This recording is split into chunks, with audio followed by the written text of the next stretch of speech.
अक्सर सुना करते थे कि लोग मुर्दों के कफन तक चुरा लेते हैं। कभी ये नहीं सोचा था कि लोग मुर्दों की बस्ती में जाकर मातमी चीखों के बीच से घुंघरों की झनकार निकाल लेंगे। 3 महीने पहले कुदरती कहर की शक्ल में जिस जलजले ने नेपाल में पूरी बस्ती की बस्ती को शमशान बना दिया था, उसी नेपाल की है ये कहानी। जलजले में मटियामेट हो चुके घरों की एक एक ईंट जोड़ने के लिए नेपाल की लड़कियों से क्या कीमत वसूली जा रही है, आप बस देखें, सुने और सोचें।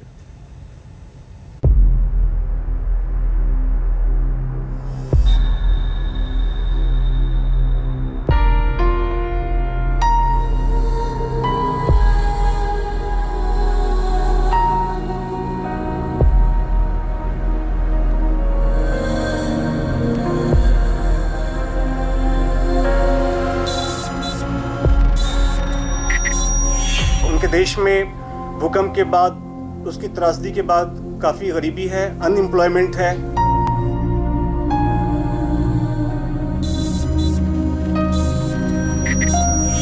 ये जो ह्यूमन ट्रैफिकर थे, एजेंट्स थे, उन्हें गल्फ कंट्रीज में गलत तरीके से इन्हें बाहर भेजने के लिए प्रोत्साहित किया।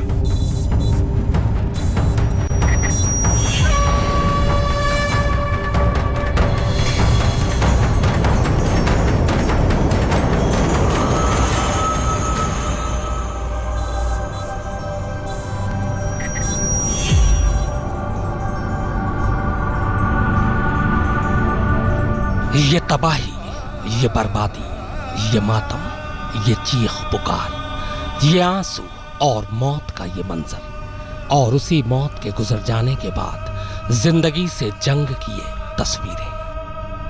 तब जानकारों ने बताया था कि 7.8 की ताकत से धरती हिली थी। गिनने वालों ने कहा कि 9,000 से ज्यादा लोग मौत की आगोश में चले गए।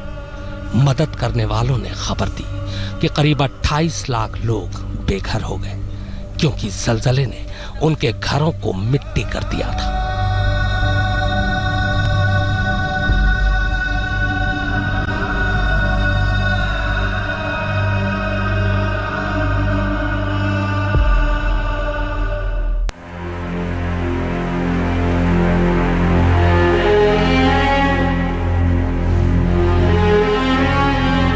कुदरत के कहर के बारे में क्या कहूं, न उस पर हम इंसानों का जोर चलता है और न ही हम उससे लड़ सकते हैं।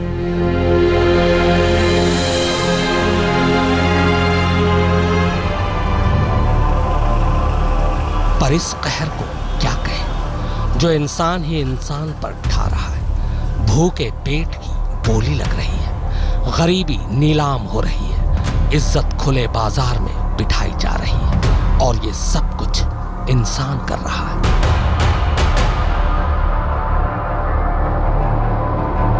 नेपाल से बाहर निकली ये वो दर्दनाक कहानी है जिसे सुनकर किसी का भी कलेजा फट जाए। कहानी कैसे कुदरती कहर के बाद बर्बाद आशियानों को फिर से बसाने के लिए लड़कियों को खरीदा जा रहा है, उन्हें बेचा जा रहा है, उन्हें हवस के भूखे इंसानों की भूख मिटाने के लिए दुनिया भर के देशों में गुलाम बनाकर भेजा जा रहा है। और ये सब कुछ इंसान ही कर रहा है, मौका परस्त इंसान, सिक्कों की झनकार का लालची इंसान। ये सिर्फ लड़कियां नहीं हैं, ये अपने अपने घर वालों की उम्मीदें हैं। उम्मीदें कि ये फिर से टूटा हुआ घर जोड़ेंगी, फिर से उस घर में चूल्हा जलाएंगे, फिर से घर के बच्चे स्कूल जा पाएंगे, फिर से माँ बाप की दवाओं के लिए पैसे होंगे। मगर सितम देखिए कि उनकी उम्मीदों को भी खरीदा जा रहा है। सौदा पैसे और जिस्म का है, सौदा गरीबी और मजबूरी का फायदा उठाने का है, सौदा इज्जत के बदले आशियाने का है। ये सारी की सारी वो लड़कियां हैं जिनके घरों को 25 अप्रैल को नेपाल में आए जलजले ने बर्बाद कर दिया। उन्हीं घरों को फिर से बसाने के नाम पर इन लड़कियों को धोखे से दुबई समेत खाड़ी के देशों में भेजने की तैयारी चल रही थी। ये 25-30 लड़कियां खुशनसीब थीं जो ऐन मौके पर बच गई। मगर उन सैकड़ों लड़कियों का क्या जो न जाने इस वक्त कहां किसके हरम में अपने टूटे घरों की हर ईंट की कीमत चुका रही होंगी। एक जलजले ने कैसे नेपाल की इन लड़कियों को इंसानों की मंडी की निगाह मिला दिया। कैसे इन लड़कियों को नेपाल से बाहर लाया जा रहा है, कैसे इन्हें दिल्ली के रास्ते दुबई भेजा जा रहा है और कैसे हर लड़की की कीमत तय हो रही है। सारा खुलासा आज आपके सामने होगा। दमयंती दत्ता और अरविंदो झा के साथ नितिन जैन, दिल्ली आज तक। क्या आप इस बात पर यकीन करेंगे कि हर साल 50,000 से ज्यादा नेपाली लड़कियां हिंदुस्तान के रास्ते दुनिया भर के जिस्म फरोशी के अड्डों में खपाती जाती हैं? सोचकर अजीब लगता है, लेकिन गरीबी और बेबसी में घिरे नेपाल की यही स्याह हकीकत है।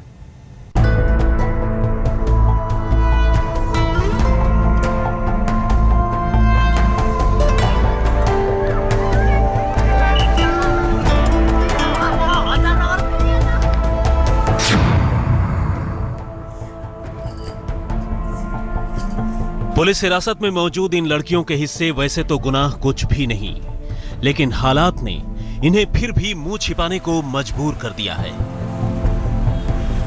ये नेपाली लड़कियां अपने मुल्क से चली तो थीं अच्छी नौकरी और बेहतर जिंदगी का ख्वाब लिए, लेकिन इससे पहले कि धंधेबाज उन्हें खाड़ी देशों के हरम और जिस्म फरोशी के अड्डों में बेच पाते, पुलिस बीच में आ गई और इस तरह दो अलग अलग किश्तों में पुलिस ने न सिर्फ 28 ऐसी नेपाली लड़कियों को बरामद कर लिया, बल्कि इन्हीं लड़कियों के बहाने हिंदुस्तान और नेपाल के दरमियान चल रही मानव तस्करी के उस खेल को भी बेनकाब कर दिया, जिसे नेपाल में इसी साल अप्रैल महीने में आए खौफनाक जलजले ने फिर से जैसे हवा दे दी थी। लेकिन इससे पहले कि हम दिल्ली में हुई पुलिस की इस कार्रवाई के बारे में आपको और तफसील से बताएं, आइए आपको लिए चलते हैं उसी नेपाल में जहां से लड़कियों की तस्करी के इस सिलसिले की शुरुआत होती है।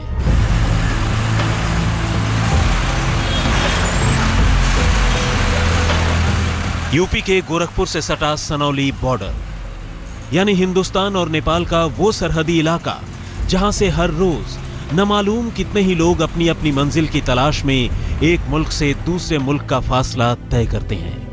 लेकिन इन्हीं लोगों में होती हैं वो बदनसीब नेपाली लड़कियां भी जो सालों से गरीबी और मुफलिसी के चलते इसी बॉर्डर से तस्करी कर पहले हिंदुस्तान और फिर हिंदुस्तान से आगे दूसरे मुल्कों में पहुंचा दी जाती हैं। अब इन दो नेपाली लड़कियों को ही लीजिए। नेपाल के रामकोट गांव की रहने वाली ये लड़कियां बहुत बुरी नहीं तो ठीक ठाक जिंदगी बसर कर रही थी, लेकिन जलजले ने जैसे एक ही झटके में इनकी पूरी दुनिया तबाह कर दी। मकान जमींदोज हो गए, रिश्तेदारों की मौत हो गई और ऐसी ही लड़कियों पर गिद्ध जैसी निगाहें गड़ाए बैठे मानव तस्कर पहले तो इन लड़कियों से मिले और फिर उनके घर वालों से। उन्हें हिंदुस्तान और खाड़ी के मुल्कों में बेहतर नौकरी और जिंदगी का झांसा दिया और अपने साथ लेकर रवाना हो गए। खास बात यह रही कि मददगारों की शक्ल में लड़कियों के घर वालों से मिले दलालों ने पहले ही उन्हें एडवांस के तौर पर कुछ हजार रुपए सौंप दिए और यहीं से जैसे इन लड़कियों की खरीद फरोख्त के सिलसिले की शुरुआत हो गई। लेकिन यह कहानी सिर्फ इन दो लड़कियों की नहीं है।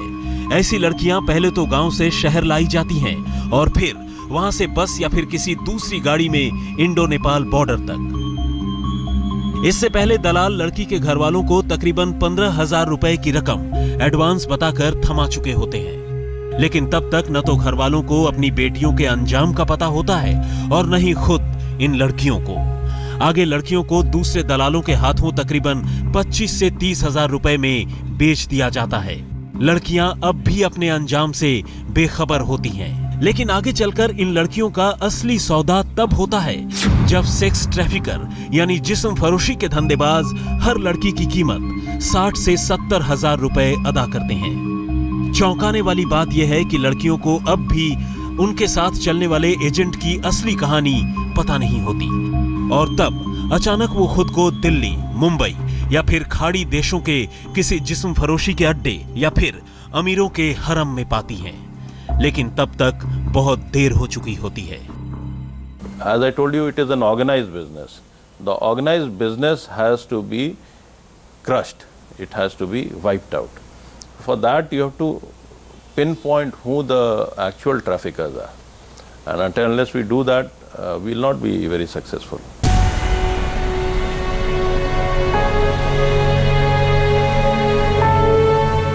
हालांकि जिस तरह सालों से हिंदुस्तान और नेपाल के दरमियान लड़कियों की तस्करी का ये सिलसिला चल रहा है, पुलिस और एनजीओ के लोग इसे रोकने की कोशिश भी लगातार कर रहे हैं। लेकिन नेपाल में फैली गरीबी और मजबूरी के चलते हर रोज सैकड़ों लड़कियां इसी बॉर्डर के रास्ते अब भी मानव तस्करी का शिकार हो रही हैं। सनौली बॉर्डर से दमयंती दत्ता के साथ अरविंद ओझा, दिल्ली आज तक।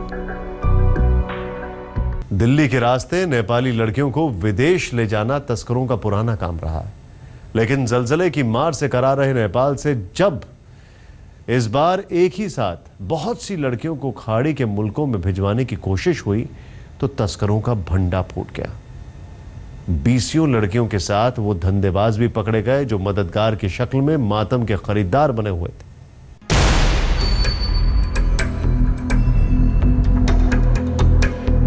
सुदूर भारत नेपाल बॉर्डर पर अक्सर दिखने वाली तस्करी की तस्वीरों का अक्स सैकड़ों मील दूर राजधानी में भी नजर आता है। फर्क बस इतना है कि राजधानी की भीड़ भाड़ में अक्सर इन तस्वीरों पर निगाहें नहीं टिकती। लेकिन इस बार जब इंदिरा गांधी इंटरनेशनल एयरपोर्ट की पुलिस को दिल्ली के रास्ते खाड़ी देशों में ले जाई जा रही ऐसी ही लड़कियों का पता चला तो पुलिस ने इस रैकेट को बेनकाब करने में देर नहीं की। दरअसल पुलिस ने पहले एयरपोर्ट पर रहस्यमयी तरीके से एक साथ सफर कर रही 7 नेपाली लड़कियों को पकड़ा। इन लड़कियों को फर्जी दस्तावेजों की बदौलत धोखे से जिस्म फरोशी के धंधेबाज खाड़ी देशों में बेचने के लिए ले जा रहे थे। लेकिन जब तफ्तीश आगे बढ़ी तो पुलिस के हाथ 2 दलाल, 21 और लड़कियां और एयर इंडिया के 2 स्टाफ तक जा पहुंचे।